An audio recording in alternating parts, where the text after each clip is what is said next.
Hello everyone, my name is Mahruk Hassan. I'm from Saskatchewan, and I'm here joined with Vanessa Andreotti. I'm the Dean of Education at the University of Victoria. First question for you is, could you tell us a little bit about yourself and also a little bit about your work?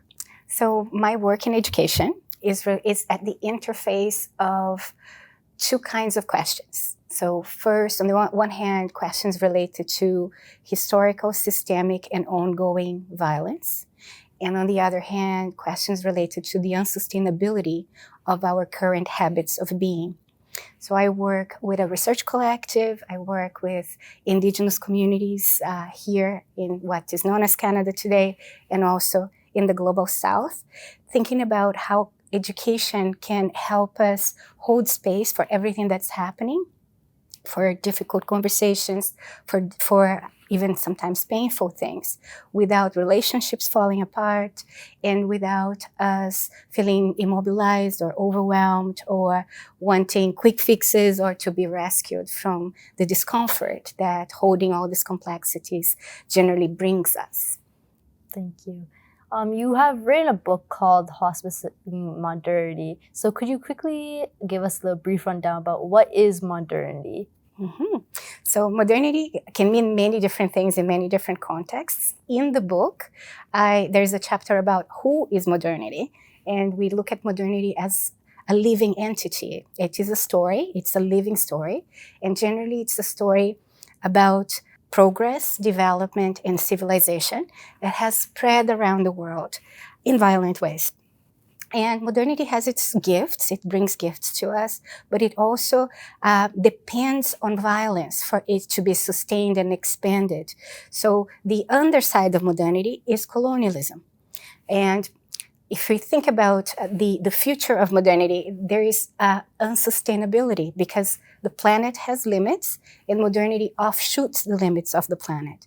So the book, Hospicing Modernity, is about a story that is dying, in systems and ways of being that will need to confront the fact that we can't live without the planet, and offshooting the limits of the planet is not the best idea for incoming generations. So when we think about climate destabilization and biodiversity loss of biodiversity, we're thinking about issues that are complex, that are wicked, and that are very much connected to how we hold on to these ideas of progress, development, and civilization of modernity. The book is also about the fact that at the heart of modernity is this idea that humans are separated from nature and that they are superior to the other species, and that the land or the earth is a property or a resource to be owned or to be exploited. And this contrasts with Indigenous understandings of our relationship to the planet, to the land, our relationship to ourselves, our relationship to the rest of nature. So the book pulls some threads in relationship to Indigenous stories, both from the Global South and from Indigenous people in the Global North, trying to ask us, those of us who have been socialized within modernity, to undo that separation and to see that separation as a form of the imposition of an impairment. If we understand what this has done to our ways of thinking, our ways of feeling, and our ways of relating to the world, we can start thinking about what we're missing out on in terms of other possibilities for coexistence with each other, but also with our own selves.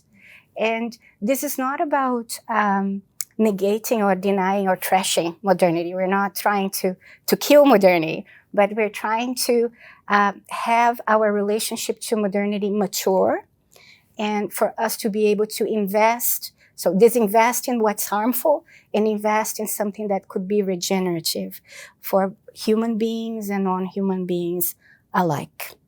So trying to tie it into education, what do you think would be the best way to approach it from a standpoint of teaching children how to kind of sit with this responsibility and put these complexities in the front? How should we be teaching these children at such a young age?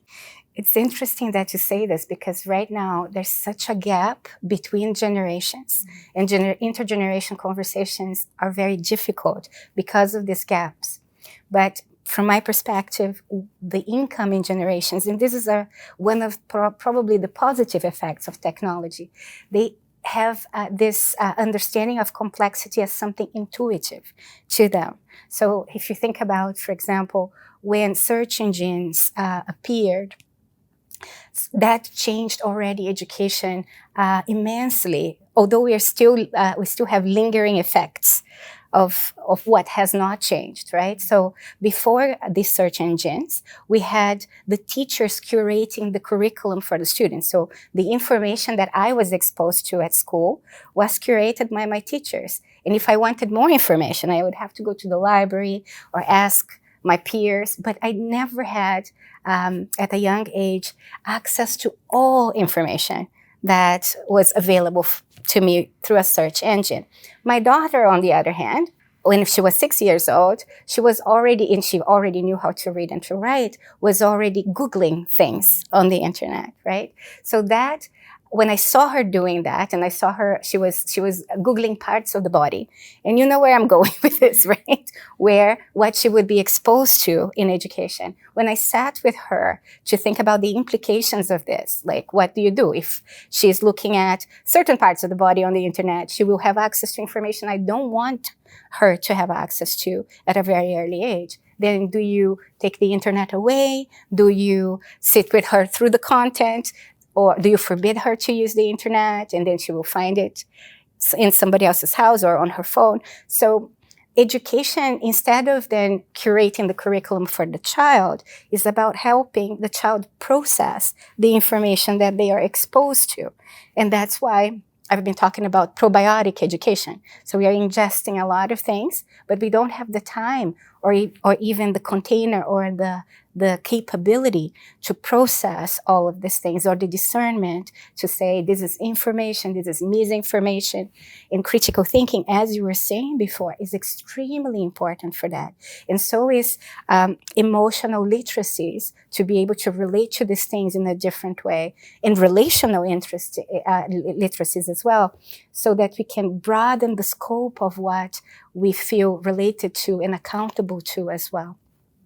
So if you think about then children today, we've had search engines being the transformation of content curation. Now we have artificial intelligence as the transformation of content creation, and which is also going to change education fundamentally and in the next 5 to 10 years. I think our role as educators is to provide the containers, basically, right? So this idea of probiotic education is how people are going to process both cognitively, affectively, and relationally what they are going to be exposed to, be it just the content of the books or the crisis that we will have to face together. Because with climate change, we are kind of confronting decisions that were made in the last 80 years, and we are facing the implications of that. And for us to shift the angle of the ship so that it goes somewhere else, it will take coordination. It will take efforts that require that we take not one step back, several steps back, and find other ways to approach problems.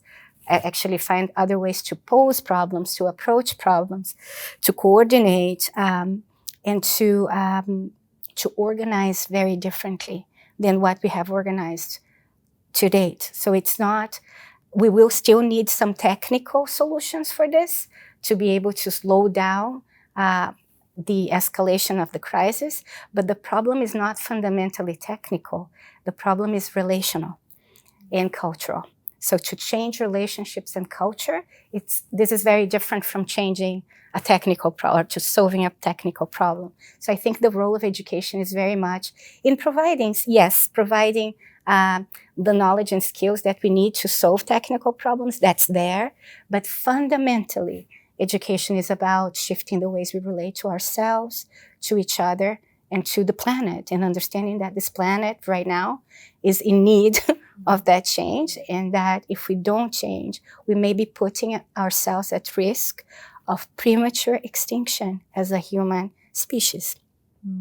So what responsibilities do youth, as a young person myself, what responsibilities do we have in hospicing modernity? And do you think it's any different than adults in our lives as well? I think there are very different responsibilities, and I think this question is incredible too. It's a question that I would like to take with me. I've been thinking a lot about the responsibilities my generation has in trying to be a bridge between generations and create spaces where we can have the language to be able to at least listen to each other. But not just listen with the ears, but also listen with the heart and listen with the gut too, in order to be able to do what is needed. So we talk about, in the book, about visceral responsibility.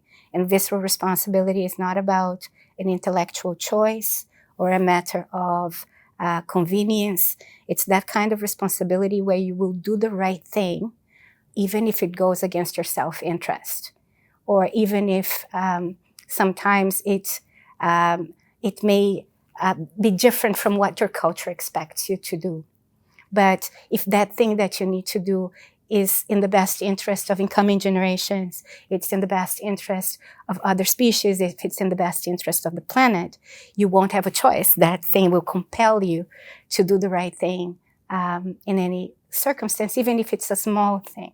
So in terms of accountabilities, I think all generations are accountable to each other.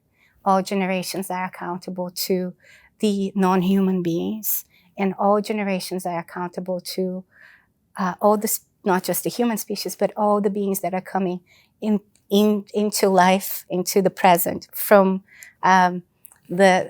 different timelines, right? So for some cultures, it's a linear thing. For other cultures, it's a circular thing. We're all coming back, and the ancestors who have come before us are coming back as well into the future. So it depends on your understanding of time, but we're accountable to that circle of life and in the protection of life, basically, right? So what's different, I think, for younger people is that they are inheriting something that is based on the decisions of other people. So for me, it's a bit complicated too to ask incoming generations to be more emotionally sober, more relationally mature, and more discerning even than the people who have come before, right? But maybe that's what's going to take. And we can see, as you also said in your talk, that it is there. Young people are observing what's happening. They have understood that the promises of endless prosperity based on a system that is exploitative and extractive, these are not the promises they want to receive. And these are false promises in any case, because the planet cannot sustain the level of consumption that we have at the moment. So there is a sense of urgency, and there's also that intuitive thing about complexity that could be nurtured by education, through education, and where responsibility could be the direction of the educational process. Within modernity, responsibility is not a priority, and that's why, so it's growth, progress, development, and civilization in a very linear way, and in a way that it becomes a single story that eliminates the possibility of other stories. And as I said before, it has brought us some gifts, and at the same time, it's also unsustainable. So figuring out what to do with a system that is dying and offering prenatal care to a system that is being born. But for the system to be born, it needs to learn from the mistakes of the old. Otherwise, it will just reproduce it without even knowing that it's reproducing it, right? So we need to be thinking about the new, not as something that is already there, but it's something to come. and that it's not necessarily us who birth it. And this is coming also from indigenous communities in the Amazon. They are saying it's the earth itself that is gestating this new world, but we are the midwives that allow it to come through. And that is, for them, a different way to exist with each other, with 4 principles of, in relationship to the planet, it's responsibility, respect, reverence, and reciprocity. And so these are what they call sciences and technologies that are indigenous, and they compare that with sciences and technologies that are known in modern sciences and technologies that can be extremely useful, but are often used for exploitation, extraction, and a kind of growth that destroys the possibilities of the future. Yeah. So what gives you hope for the future? So the question of hope is a very interesting question, because different cultures also understand hope very differently, right? So I work very closely with a person called Chief Nina Wahunikui, and he is of the Hunikui people of the Amazon, and they see themselves as the guardians of the Amazon. And one of the things that he says is that generally within modernity, hope is seen as something, an image that we project into the future, that we have to convince others about, and that they then work with us and plan towards that future. And he says that the future actually depends much more on the relationships we repair and weave in the present than in an image we have in our heads in the future. Because that future also does not come only from human minds, right? So he talks about hope. The only hope that's worth having is hope in the present, in our capacity to repair relations and to learn to weave relationships based on respect, reciprocity, consent, trust, and accountability. If we can't do that, the only future we're able to weave, because the future is woven in the present, if we can't build different kinds of relations, we're only going to be reconstructing the present, the same present, into that future. So with him, I think, I also believe it's in the human capacity to be able to wake up, to sober up, to step up, and to show up differently to one another and to the land and to the earth itself. And I think that intuitive impulse is generally coming with the incoming generations, with the younger generations. And sometimes it's education that interrupts that impulse and focuses it more on the individual and the careers and the functionality within modernity, right? But as modernity starts to show signs that it's on its way out, I think there's also more opportunities for us to instigate that sense of responsibility that is inherent already in the body, because our bodies are also land, and our bodies can feel if the land is not okay. So in that sense, I just remember the story. In my family, there are young people who, here in Canada too, in this place we call Canada, have felt that pressure and have felt that pain. And the way that we addressed the question of the pain that generally the modern medicine would say it's a mental health problem. Indigenous people would say it's a land problem. And it's not really a problem. The way it was explained to us was that this young person was feeling the pain of the land and not having words to give to it, or not being able to describe it, to be able to sit with it.